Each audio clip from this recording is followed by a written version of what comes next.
Nigeria is back, said the new president last year when he took over the chairmanship of the West African regional bloc ECOWAS.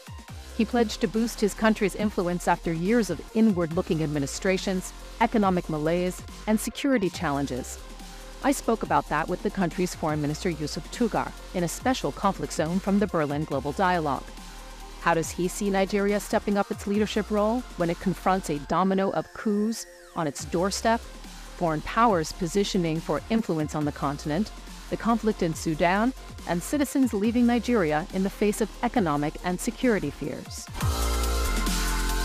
Nigerian Foreign Minister Yusuf Tugar, thank you so much for joining us on Conflict Zone from the Berlin Global Dialogue. Thank you for having me. Let's begin in your region, West Africa. Your government aims to reassert its influence after years of inward-looking administrations, but you've had this domino of coups on your doorstep. In the Sahel, Niger, Mali, and Burkina Faso, all falling to military governments. It's not going to be an easy task, is it? It's not easy, but you have to look at the root causes of what we're facing today, the unconstitutional changes of government. They are a direct result of the failure of the EU Sahel strategy. They are a direct result of the bringing down of the Gaddafi regime in Libya. They are, of course, a direct result of trying to curb migration and the fight against terrorism, and the fact that Nigeria was not included in quite a number of these initiatives. And with those factors in mind, what does it mean for you in actual practice? Because you're the big player in ECOWAS. This is the economic community of West African states. It's been key to your influence in the region. And now you have Niger, Mali, and Burkina Faso not only withdrawing their membership from ECOWAS, they're also forming their own alliance, the Alliance of Sahel States. Your zone of influence is shrinking, isn't it? No, it's not. We continue to engage Niger, Mali, Burkina Faso, and other countries.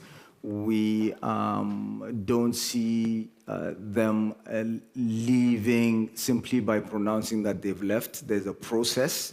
These countries are signatories to the ECOWAS protocols, treaties, agreements. So it takes time. And in the meantime, we continue with full-on diplomatic efforts. Don't interrupt me. I know you. I know you're fond of doing that. They keep, because I'll interrupt you too. They keep... That's fair. So we continue. And you have groupings even within the ECOWAS community. You've got the Mano River. You've got...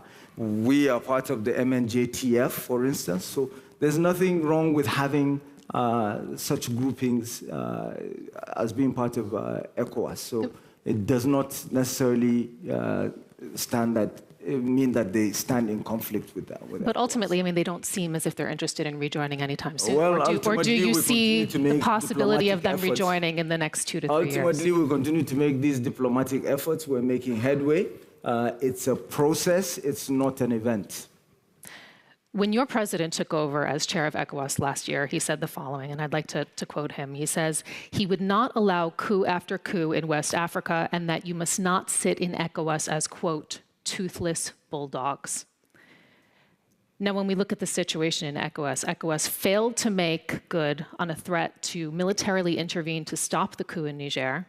Because our primary concern is... Let me finish. And then you lifted the sanctions. Then you lifted the sanctions that were intended to put pressure on the generals. ECOWAS is the community of West African states. Has ECOWAS become a toothless bulldog? It's a community, so the priority is the people and not the states, not the system of government. And we will make rational decisions, just as we did. The threat of the use of force was one of several options, and that's the way it remains. But you didn't make good on it. So the question is, how can you put a premium on peace and security? Was that what you were looking for? No, I'm bloodshed and mayhem and chaos absolutely in the region? Well, so absolutely that's why we did not. Well, I'm asking you, though, because you have these... rational actors. We looked at it, evaluated it, and decided it wasn't the best thing to do. And the diplomatic efforts continue. You have these values, though, as ECOWAS, and I'd just like to highlight them. We still have them. We maintain them. Economic integration, but also peace and democracy. I mean, you really pride yourself as Yes. a nation in Nigeria as being And a that's why democracy. we're pushing those countries to How are you continue repositioning with ECOWAS a now for the transition future with that in program, mind? transition How can you... back to civil rule, back to constitutional democracy. Okay. Where do those values stand in the face of military coups? They stand in countries like Nigeria and others that continue to uphold them. They stand with ECOWAS, and this is what we will continue to do. We are a democracy, and ECOWAS is the community of West African states. The priority, the focus is on the community of people. So we're not just simply to make good on what we've pronounced. We're not going to just embark on some sort of carnage and bloodshed just so that you would say, oh yes, they made good on their words. I'd like to turn now to foreign influence, because we have seen foreign influence on the continent. And following the Sahel coups in Burkina Faso, Mali, Niger that began in 2021, we've seen those countries reorient their security partnerships with French and US troops to now Russia and its proxies. Russia is said to have this strategy of driving a wedge between ECOWAS to extend its influence and undercut the West. Is that concerning to you, and how concerning? It's very concerning. In fact, external interference in general, having foreign troops or mercenaries or private military companies as a whole operating in the region, in the Sahel, is of great concern to us. And this is why we continue to make diplomatic efforts. It's been proven to fail when external forces try to come into ECOWAS to solve problems or to create spheres of influence. You can see what Nigeria was able to achieve in Sierra Leone, in Liberia, when it led ECOMOG, and restored peace there. There were elections, and they continue under democratic administrations. And this is precisely what we're also doing with the multinational joint task force that is succeeding in the fight against Boko Haram in the Lake Chad region. And the multinational joint task force is Nigeria, it's Niger, it's Chad, it's Cameroon. We're going to get to those security issues in this conversation, but first I'd just like to ask you, because you were recently in Russia, you said that you had an interaction with Foreign Minister Lavrov. Were you given any assurances? You said that you essentially reiterated the importance of unity within ECOWAS. What did the Russians have to say? They told us that they are fully in support of peace in the region. Do you believe them? Well, I'm a diplomat. So no. We wait to see. What's your biggest fear? What is it when the it comes Russians to Russia say? on the continent? Doveryai, no poveryai, trust but verify. So that's what I do. And what do you make of what you're seeing? Well, I'm watching, and we continue our diplomatic efforts. Spoken as a diplomat. You have responded as a journalist. Yes. You have said that your position, and I'm hearing it here as well, is one of strategic autonomy, and that you work with all countries. So how much pressure, though, are you under to choose a side? We're not under any pressure because countries know not to pressure Nigeria. We see countries splitting into blocks, right? They're splitting into blocks over Ukraine. To some extent, they're also splitting into blocks over the war that we're seeing on the continent in Sudan that's raging. How difficult is it for you to maintain strategic autonomy? It's always a challenge. Governance as a whole, diplomacy, being part of the international community is always difficult because as a student of international relations, I know that the international system is an anarchic one. Countries fight and vie for their national interests. And because of that, it's not a cakewalk. So we're not expecting it to be that way. No country expects that. We mentioned security challenges a little bit earlier, and I'd like to hit on that now because there are still attacks by groups like IS and Boko Haram, and kidnapping for ransom is a huge problem in your country. For example, this year, and I'd just like to highlight a number of incidents, gunmen have abducted at least 150 people in Sokoto State, 287 students in Kaduna, 200 people in Borno. How can citizens trust your government if you can't provide the very basic needs for security? You're from New York. How many people get shot in New York? Well, we're talking about Nigeria. Well, I want to, I'm making the point that, when you try to highlight incidents, you nitpick on every single incident and highlight it. And you've never even been to Nigeria. You just told me you've never been to Africa. So this is stuff you're getting from the internet. So, it doesn't necessarily mean that that is all that is going on in Nigeria. In your country, the United States, one of the candidates of the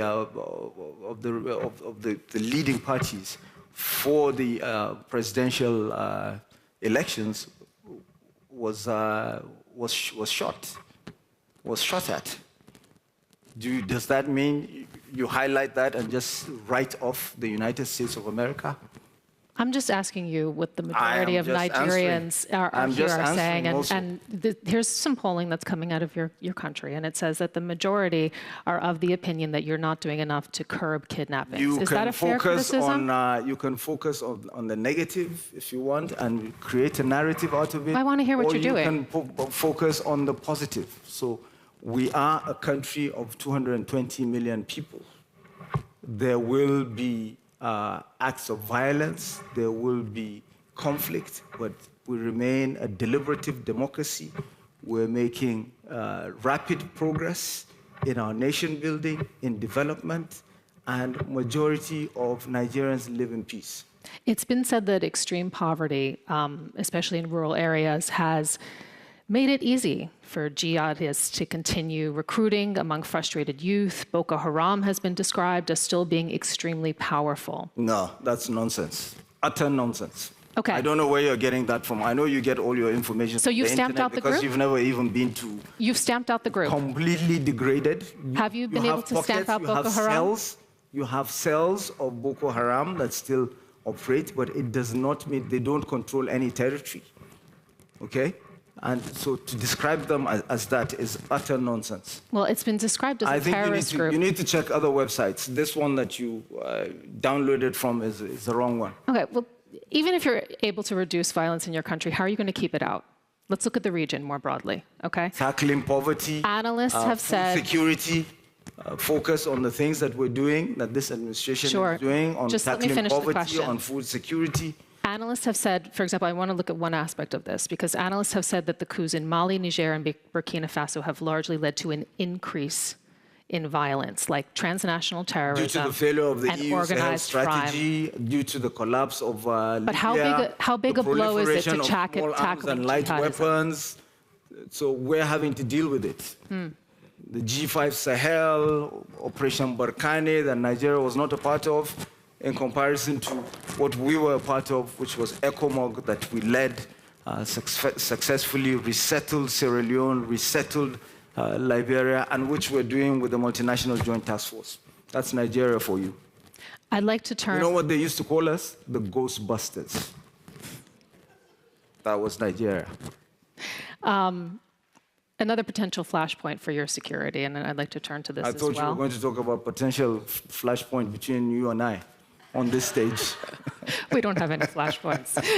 We're having a constructive conversation. Okay, good. Another potential flashpoint for your country. And thank you for not over-interrupting me this time around. I think I've flipped it. Go on. Fair enough. Another potential flashpoint and I'd like to talk about another potential flashpoint for your security, is the conflict in Sudan.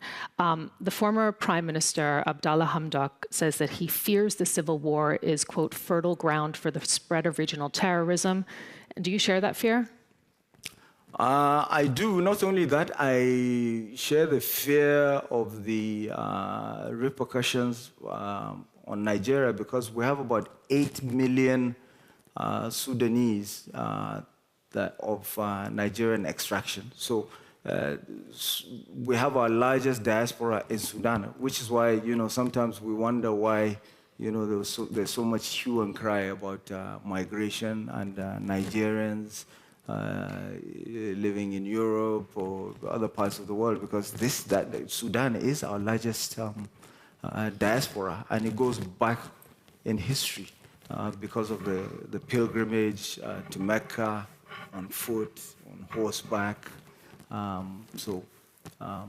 Historically, you have a lot of Nigerians in Sudan. So that is why we're getting involved. But unlike other countries, we took our time. We know the terrain. That's why it's always good to work with those who know the environment, know the terrain. We did not want a situation where we get involved and then we're deemed to be taking sides in the conflict. We truly want a resolution to the problem. So where does your foreign policy put you on this conflict? Because, for those who are not aware, the conflict is a catastrophe. You have not been working your UN internet warning of famine, aid being blocked, reports of violence against civilians. If you had been doing your searches properly, you would have seen that only last week I had a meeting with the Sudanese foreign minister on the margins of the United Nations General Assembly. So how do you see Nigeria's role then in potentially brokering a solution? Mediatory role, and using the platform of the African Union. Okay, because we have seen these diplomatic efforts. We've seen diplomatic efforts on the part of the U.S. and Saudi Arabia. We've also seen... You said U.S. Yeah, we've also seen regionally. We've seen IGAD, for example, we are and Egypt. We are right there. I just finished telling you that we have history with Sudan. We understand it very well. In fact, a lot of Nigerians are Sudanese, or a lot of Sudanese are Nigerians. So that's why it's always good to work with those in the neighborhood. So are you making news here right now? Because, and I just want to say, You're trying to make me make news. One analyst from your country has said the following. He says that no other country in Africa has what it takes to fill this role to help build the prospects of a lasting peace in Sudan. You're going to be playing a greater role in brokering a solution? What did the other analyst say? Are you playing a greater role in brokering a solution? Of course. We are. It's not news. We've been saying it. So we can expect perhaps talks sponsored by Nigeria? You should work your internet a bit more. Or, better yet, please visit Nigeria. Visit Africa for once. I want to get final... What do you make of the play, though, for international, the international power dynamics? Because this is a complex conflict, right? There is talk of foreign involvement. The UAE is accused of backing the paramilitary rapid support forces, something that they deny. Iran and Egypt are arming the SAF. Russia is said to be playing both sides, deploying mercenaries. How much of an impact do you see this involvement having, and how concerning is it to you? Of what impact? Of Nigeria's involvement? Foreign involvement. Foreign involvement in the conflict. That's what's exacerbated the situation, made it worse. And that's why when a country like Nigeria, if you look at Nigeria's approach, the reason why it commands a lot of respect and deference on the African continent is we are non-threatening, first of all, to our neighbors that are much smaller than us, okay? And it's clear that over the course of history, we do things purely out of altruism or for the better interest of Africa. That's why a lot of countries repose so much confidence when we come in as mediators. It's happened going back to the 60s and 70s. Chad, when we were working on resolving the conflict in Chad, we had the Chad conferences in Kano, northern part of Nigeria. You wouldn't know, but when you come to Nigeria, I'll take you there. Sudan, we've mediated there in the past, and that is why Nigeria, don't forget that Nigeria is the only country that has a near permanent seat in the African Union's Peace and Security Council. There's a reason for that. I'd like to get a final thought from you about the play for influence in Africa a little bit later, but before we go, and I understand you have limited time, I must ask you about the state of the economy. Your government vowed a reset of Nigeria's economy. Instead, it's been described as the worst economic conditions in Nigeria in 3 decades, inflation higher than 30%, food costs, official statistics. You're working inflation your internet again. is higher than 30%. Said, oh, by the way, is higher than 30%. We have the worst. No. Your president has just, and this actually happened yesterday, he just asked for patience. There he gave a speech on the asking for and, patience. Do you really think Nigerians have time to wait? They do. Nigerians are very patient, very understanding, and they see what the government is doing and how much progress we were making with our macroeconomic reforms until a company like Binance came along, a cryptocurrency exchange, and sought to undermine those macroeconomic reforms by allowing for money laundering through their platforms, which affected our exchange rate and in turn became a major setback for the macroeconomic reforms. But we're addressing that, we're coming back to that.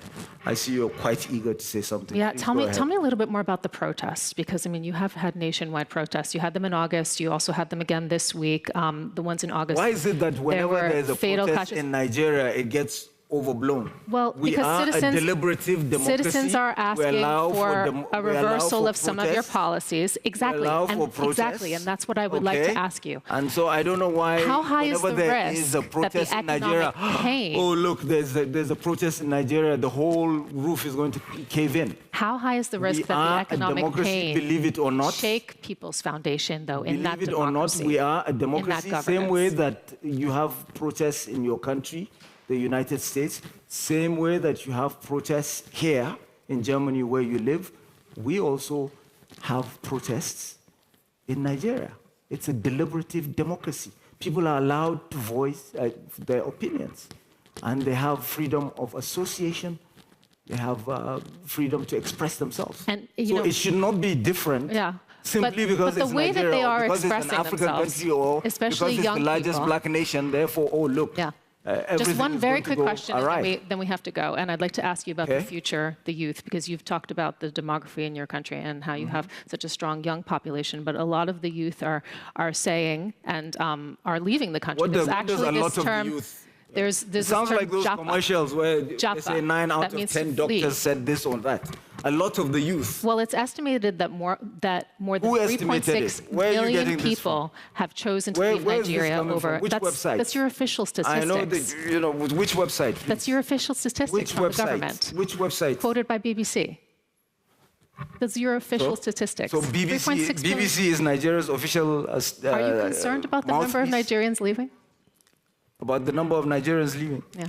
Yeah, we are, which is why we're having the reforms, which is why we are embarking on what we should have been discussing, what we've done in terms of food security, what we've done in terms of inclusivity, the social investment programs, the infrastructure development that is taking place in Nigeria, the special economic zones. This is what you should focus more on, instead of just highlighting the negative. Foreign Minister Togai, thank you so much for your time. We very much appreciate having you on Conflict Zone from the Berlin Global Dialogue. Thank you for the conversation. As always, you've been so wonderful. Good to see you again.